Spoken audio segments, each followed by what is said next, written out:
네, 안녕하세요. 잡어TV입니다. 오늘 제 영상은 학꽁치 전용 바늘 관련해서 영상을 한번 준비해 봤습니다. 보통 학꽁치는 형광등급, 중사리, 매직급, 볼펜급으로 이루어져 있어요. 자, 여기서 가장 잡기 쉬운 사이즈가 있는데요. 첫 번째, 예상외로 형광등급이 가장 잡기가 쉬운 사이즈입니다. 저 같은 경우는 1년 내내 학꽁치는 낚시만 하다 보니까 어느 사이즈가 입질이 예민하고 어느 사이즈가 잡기가 쉽다는 거, 그걸 굉장히 정확하게 알고 있거든요. 그래서 형광등급이 가장 잡기 쉬운 사이즈입니다. 그 다음으로는 중사리급, 매직급, 볼펜급이 되겠는데, 중사리, 매직급, 볼펜급은 형광등급만큼 입이 크질 않아요. 보통 중사리급 정도 되면은 학꽁치 수명이 2년이기 때문에 중사리급 정도 된 애들은 한 1년 정도 된 애들이라고 보시면 됩니다. 그래서 입이 그렇게 크지 않기 때문에 아무래도 입질이 예민하고 그래서 조가에 영향이 좀 매우 커요. 자, 학꽁치 전용 바늘을 한번 보도록 하겠습니다. 자, 이게 국내에서 생산하는 학꽁치 전용 바늘입니다. 학꽁치 전용 바늘, 네드 바늘이죠. 예, 어느 뭐 기성품에도 다 사용이 가능한 네드 바늘을 가지고 있어요.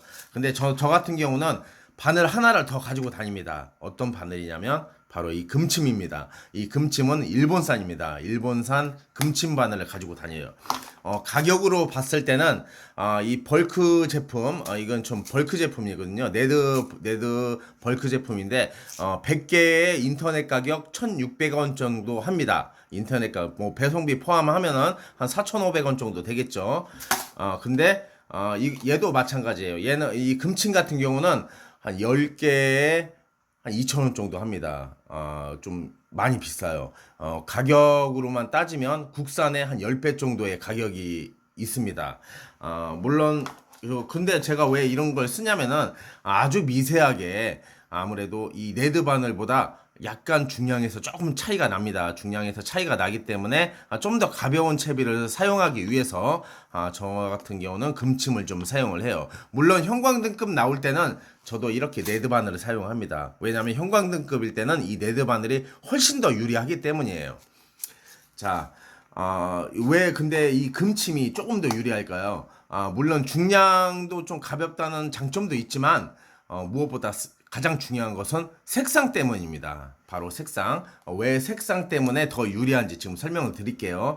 자, 학꽁치 낚시는 수심 50cm권에서 행해진다고 했어요. 목줄은 1.5에서 2m까지 준다고 하지만 목줄이 실제로 1.5m에서 2m까지 떨어지는 건 아닙니다. 물론 조류가 약하다면 떨어질 수도 있어요. 뭐 금침을 쓰든 네드바늘을 쓰든 마찬가지입니다. 조류가 약하다면 더 떨어질 수도 있어요. 하지만 보통 이 수심 50cm권에서 낚시가 가능합니다. 이렇게 목줄을 길게 주는 이유는 애들의 학꽁치의 경계심을 좀 약간 줄이기 위해서 목줄을 좀 길게 쓰는 것이고요. 자, 수심 50cm권이면 태양이 햇빛이 바닷물을 비치면 수심 50cm까지는 굉장히 좀 밝은 굉장히 환하다고 해야 될까요? 그렇게 굉장히 환합니다. 그렇다 보니까 학꽁치 같은 애들은 아래를 볼 수 있는 게 아니라 위밖에 못 보는 입장에서는 눈이 부시겠죠. 근데 그럴 때 네드바늘 같은 경우는 육안으로 식별이 돼요. 이게 사람도 이렇게 사람의 예로 따지면은 땅바닥에다가 네드바늘 이렇게 떨어뜨리잖아요.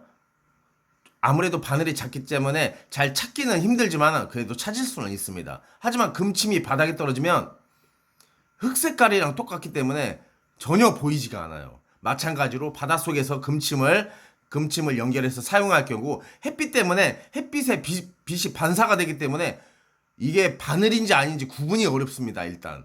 그래서 학꽁치들이 이렇게 중사리 매직급 볼펜급일 경우에는 이게 바늘이라고 생각을 안 해서 그런지 입질이 이뭐 먹이를 한 번에 꿀꺽 삼키는 경우가 많이 있습니다. 물론 이 금침을 가지고 형광등급도 잡을 수 있어요. 내구력 같은 경우는 국내산 네드 바늘이 조금 더 좋습니다. 조금 더 좋은데 그렇다고 해서 뭐 금침이 내구력이 떨어지는 건 아니에요. 금침도 금침 하나로 형광등급 학꽁치 30마리를 잡고도 이 바늘이 부러지지 않는 걸 봤을 때는 내구력도 상당히 좋은 것 같아요. 그렇지만 저 같은 경우는 이 금침이 좀 비싸기 때문에 아무래도 가성비 좋은 국내산 바늘을 주로 많이 사용을 합니다. 저 같은 경우는 이 네드 색깔이 마음에 좀 안 들어서 이거를 금침으로 도금을 하고 싶지만 학꽁치 잡자고 이게 도금도 할 수 있는 일은 아니라서 이 네드 색상을 다 벗겨냅니다. 저 같은 경우 집에 뭐 사포나 뭐 빼빠 같은 게 있기 때문에 그걸로 문질러서 네드 이 바늘 색깔을 다 날려버려요. 그러면 안에 은 색깔이 나오거든요. 차라리 은 색깔이 훨씬 더 학꽁치 잡는데 유리하기 때문에 이렇게 100개 한 번 시키면 시간 날 때마다 하나씩 하나씩 이렇게 손을 문질러서 갈아줍니다. 갈아주면 은색이 나와요. 그렇게 해도 어차피 내구성에는 크게 지장이 없기 때문에 이 은색을 이 색상을 은색으로 만들어서 낚시를 이렇게 합니다. 낚시를 하면 아무래도 조가에 상당히 영향이 있어요. 저거 이 금침 좀 예전에는 대용량으로 파는 곳이 좀 많았는데 요즘에는 좀 찾아보기가 굉장히 어렵습니다. 그래서 저 같은 경우는 저 사오바늘 지금 인터넷에서 저 사오바늘이 좀 이렇게 판매를 하는 것 같은데 사오바늘이 뭐 25개 1,000원에 이렇게 판매를 해요. 그래도 여전히 네드바늘보다는 훨씬 비싸거든요. 아시다시피 저 금침 4호는 네드 바늘에 4.55 정도 됩니다. 그래서 약간 중량의 차이가 있는 것 같아요. 그래서 이번에 좀 많이 구입을 해뒀고 이 네드 바늘 같은 경우도 저 같은 경우 빼바로 좀 이렇게 많이 갈아놨다가 나중에 뭐 한 10개씩 10묶음씩 묶어놨다가 밖에서 구독자님 만나면 선물로 이렇게 드리기도 합니다.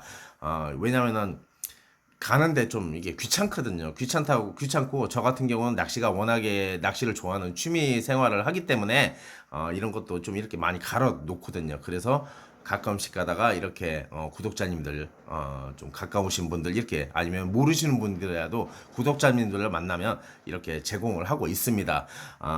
그래서 오늘 이렇게 학꽁치 바늘 전용 바늘에 대해서 한번 영상을 준비해 봤는데 저처럼 쓰시면은 아무래도 학꽁치 그때그때 사이즈에 따라서 조가에 크게 영향이 있으니까 여러분들 낚시하시는데 크게 도움이 될 거라고 생각합니다.